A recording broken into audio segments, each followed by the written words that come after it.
Now we've Liam Foley in from Clover Meats, and it's the 19th to the 5th, 2016. Thanks, Liam. Thanks for coming in to meet me, and sorry to keep you waiting. Okay, so you worked in Clover Meats in the office. Yes. So maybe if you just tell us how you got the job and when you started. Hello. For 1 second. Sorry about that, Liam. Okay, so it was a neighbour told me the job was going, you know. Yeah. And I went in as an office boy there. Okay. At 17. Very young. And I was an office boy for about a year, and then I progressed up the line, you know. And I was in various sections of the office, you know, on accounts, and I was in credit control part, and then I wound up as a shipping clerk. I finally finished as a shipping clerk when it closed. Okay. Right, okay, so I didn't realise there were so many roles in the office. What did each role entail, Liam? Well, one of them had to do with people who returned damaged bacon or sausages, Okay. you see. You had to give them credit on that account, and you had to check the price. You see, bacon prices changed. Pigs changed prices every week, you see. So if they bought a side of bacon at a certain price, you had to go back and check when it was bought to give them credit for that amount, you know.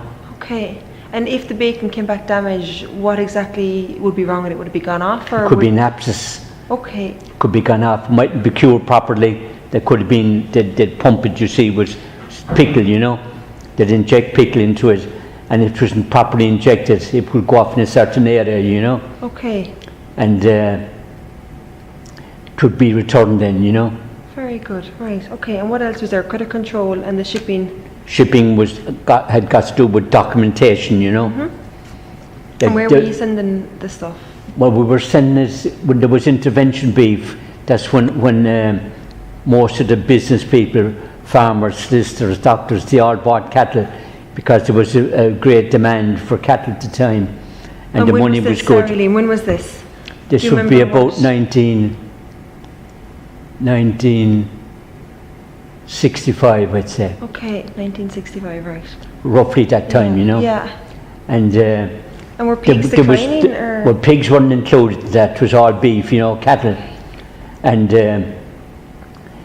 the cattle would come in numbers, big numbers, and they hadn't the outlet for it, so it was put into deep freeze, and it was stored in ships off the coast of Kinsale, Okay.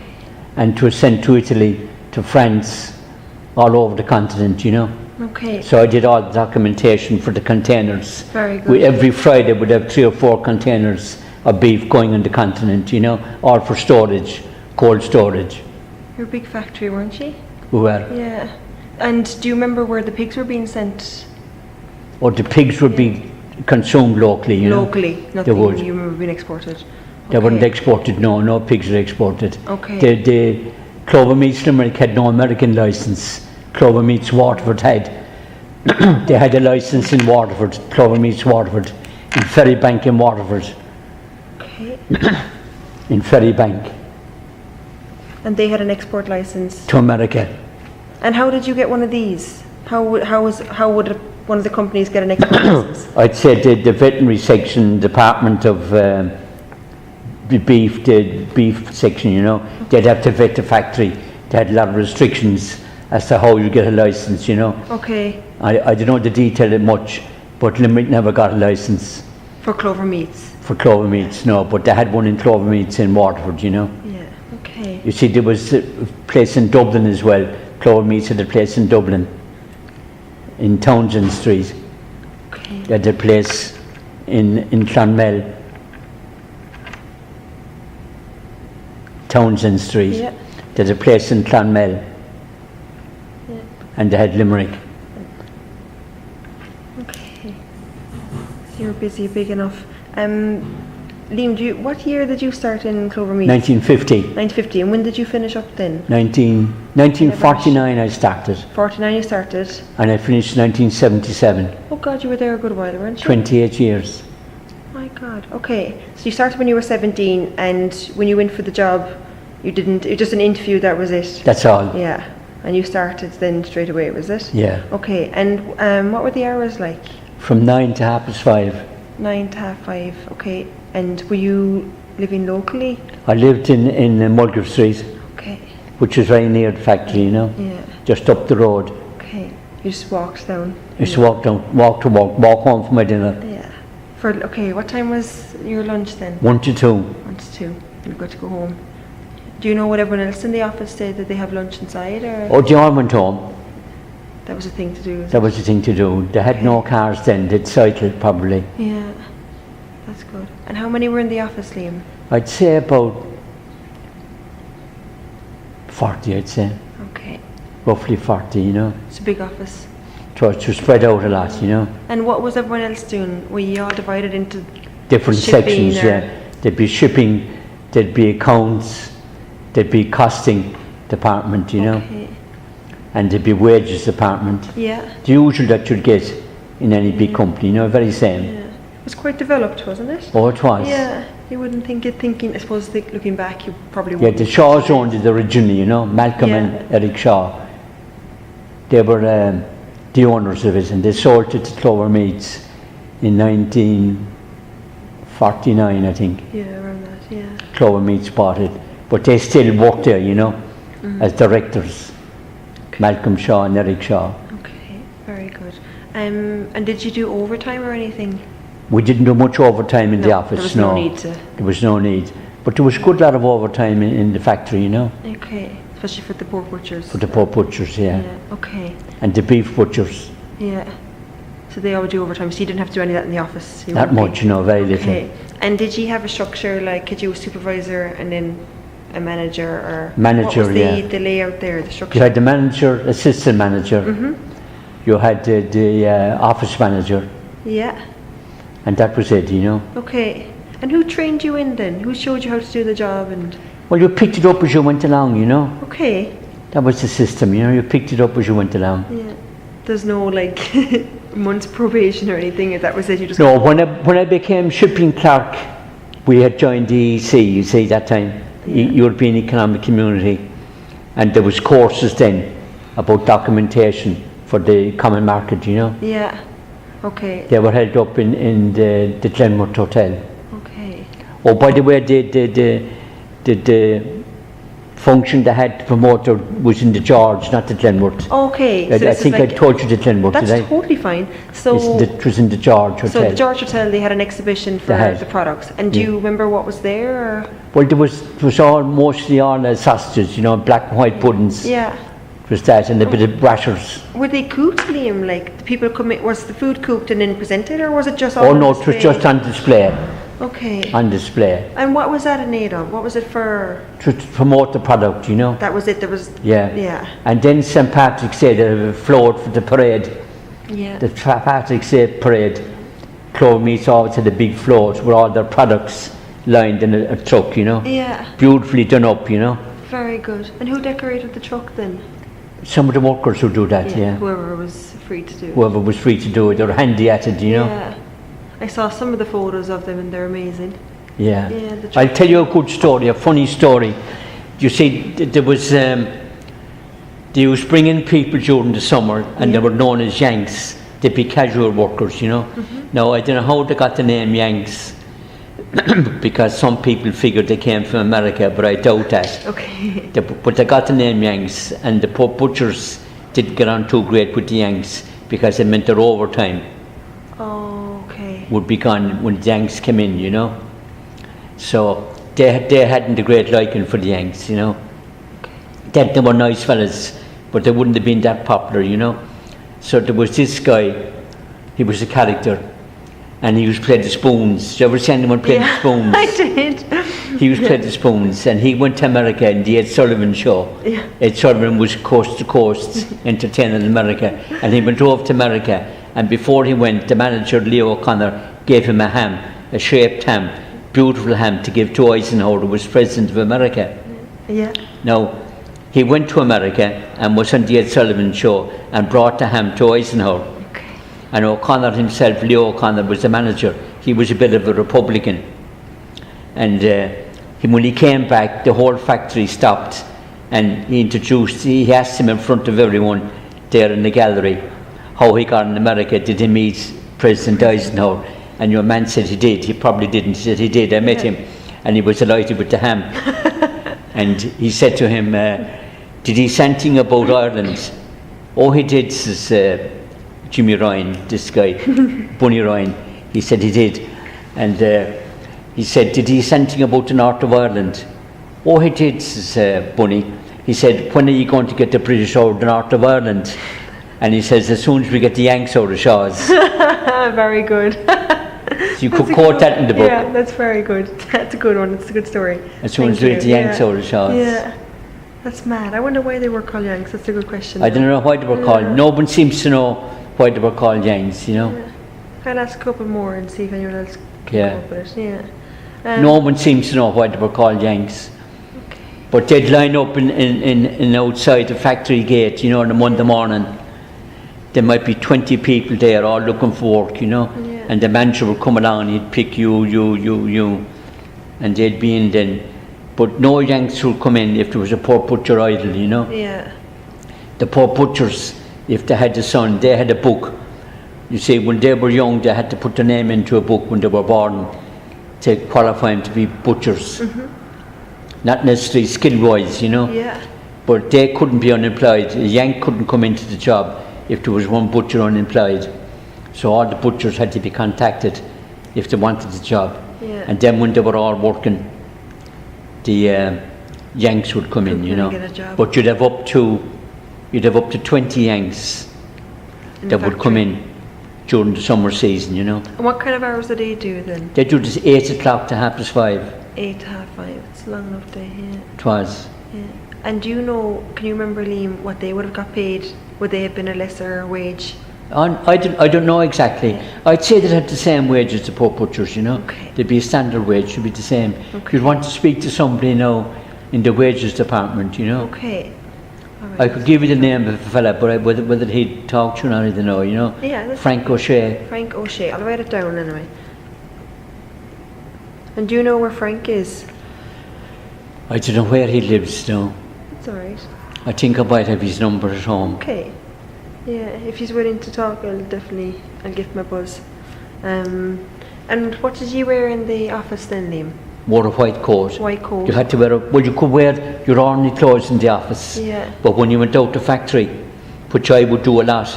Okay. Because I'd go out and check what cattle are coming in, what cattle are in the pens, and when the containers would be loaded up, it would be my job to check everything is on board, you know. Okay. Everything is properly done. I'd have to wear a white coat and a white hat.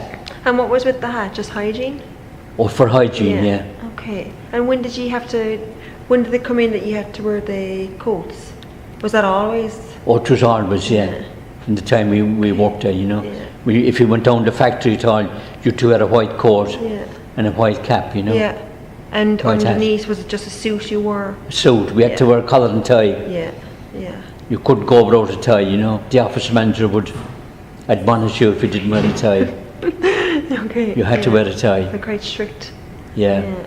Okay, very good. So just about holidays, what did you get for holidays? Did you take a week off in the 2 summer? weeks. 2 weeks in the summer? Yes. Yeah. And nothing at Christmas? No. Okay. Only the ordinary Christmas break, you know. Okay. And what would you do for your summer holidays? We'd go to Kilkee. Kilkee. Everyone seems to go to Kilkee. Everyone went to Kilkee. Yeah, the place to go. And what was down there? Just everyone used to go down there and enjoy the beach, was it? Yes, in the sunshine if it was there. Yeah. In Ireland, very good. Okay. So you'd no family working in there? No. No. Okay. And do you remember any funny characters in the factory?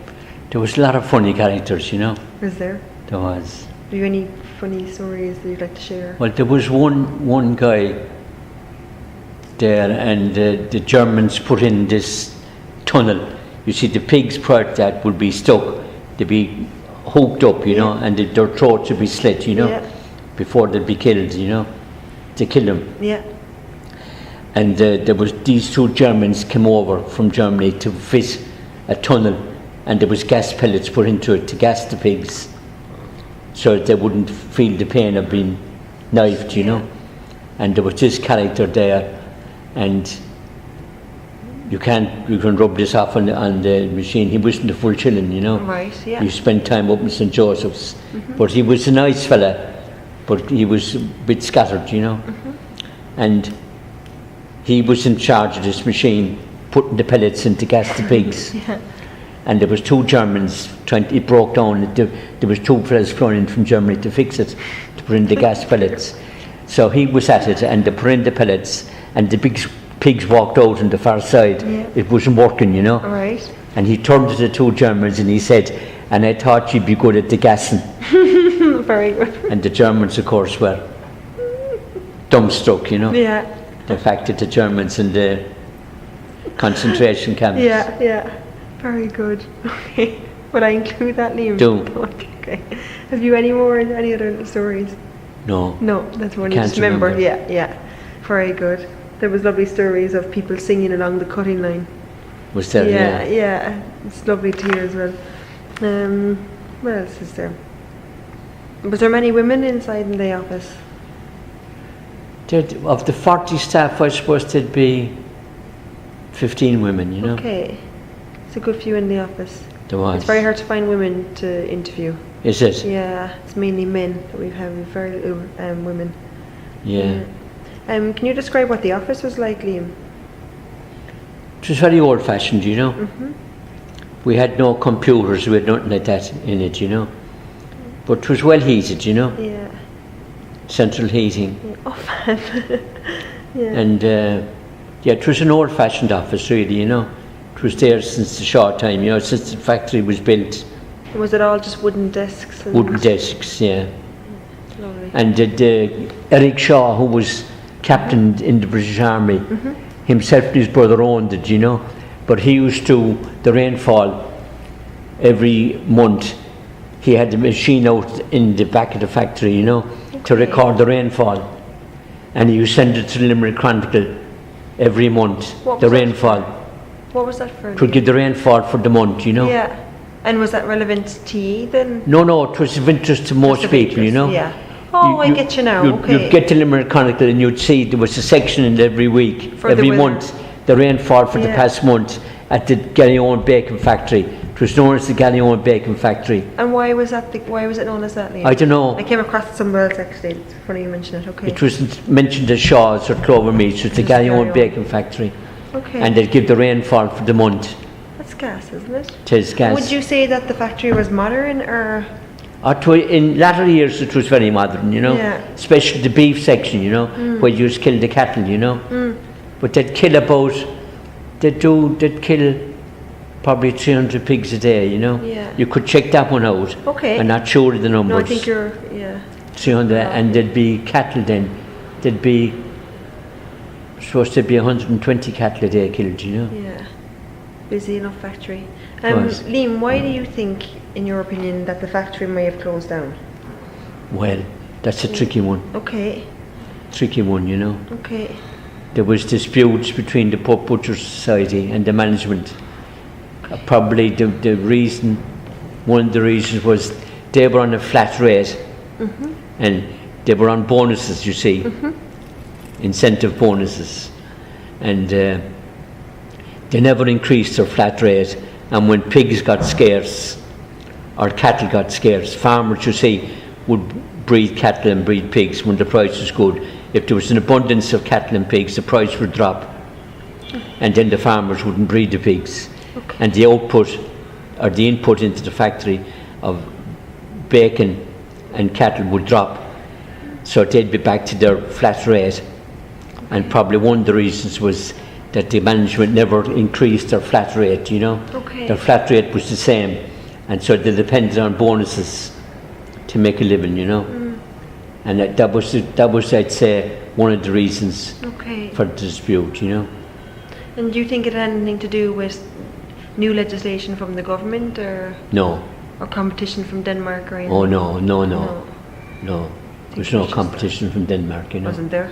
No. Okay. Actually, originally, way back in the 1920s, there was pork butchers went from Limerick to Denmark to show them how to kill and process pigs, you know.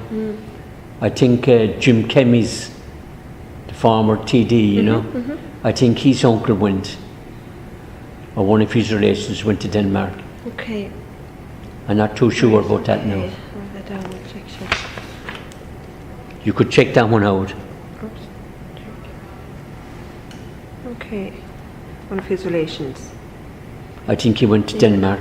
Right, okay. It's such a shame after the 4 bacon factories being in Limerick and now Yeah. there's none of them. Yeah. Okay.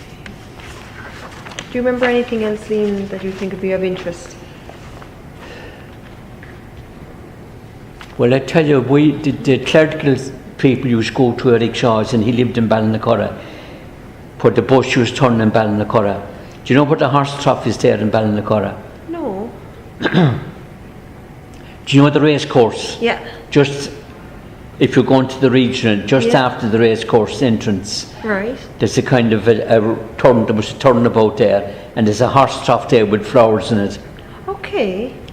Well, Eric Shaw lived there, Captain Eric Shaw, and all the office staff used to go play tennis out in his tennis court, you know. Right. That was nice though, wasn't it? It was. And he didn't mind them coming out. Oh no, he loved it. And did you all do anything social-wise? Any sports or like Sabuel said that he had retirement parties that were good fun. Oh, we had the retirement party Yeah. in Jerry O'Dee's to commemorate. What was that year now? It was about 10 years ago. 1977. It was 50 years Okay. of Clover closing, you know. Was it 7? 1977 it closed. We had a commemoration anyway Okay. in Jerry O'Dee's for the office staff only, you know. Yeah. Some of the poor butchers went to it, you know. I think they were to organise their own, Okay. but they never did. Right. Okay. And were you part of any like soccer teams or anything? Oh, I with played soccer with the team. But was it with the bacon factory? Yes, with Okay. Clover Meats Bacon Factory. We did an interferum team, you know. Very good. I played with those. Was it only soccer? Or was Soccer, it- yeah, there was no rugby. Yeah. And how did you find that? Was it nice? Oh, it was great. Yeah. You We could won crack- the Interferum Cup. Yeah. Very good. We beat the 12th Battalion in the final. Very They good. were considered Interferum that time, you know. Yeah. The 12th Battalion Army, you know. And when did they set up the soccer club? Do you remember? Wait till I see, 1970. I'd say about 1963 or 4 maybe, you know. Okay. Okay. My memory isn't that good, no, you know. it doesn't. Yeah, it's totally fine. Just a rough idea even is nice. Yeah. Okay. Liam, do you remember anything about pensions? Did you? No, we had a non-contributory pension scheme in Okay. the office. I don't know what the poor butcher said. But even for the office alone, if we put. We had a non-contributory pension scheme, Yeah. which was always, if we had a dispute or a strike, we had many strike, but with a few stoppages about wages. And the management threatened to withdraw our pension, you know. Oh God. Okay. Michael Collins was the general manager. He was a nephew of D. Michael Collins, you know. Okay. And he threatened to withdraw the pension if we went on strike. But it was non-contributory, Yeah. so we had no effect in it, you know. Yeah. Yeah. Okay. You didn't have to pay it if you didn't want We to. didn't, but it was no good to us because, I mean, when it closed, we got little or nothing, you know. Yeah. That was it. Just gone. Okay. My God. So that's kind of it, Liam. Can you remember anything else that you'd like to add? No. Nothing. Okay. I think I've really asked you a good few questions there. Okay. Liam, if I think of anything else, would it be okay to ring you? Would that be Oh, alright? can ring me, Yeah? do. Okay, there's no point in asking you anything about Limerick ham, is there? You don't know why it was so famous or anything?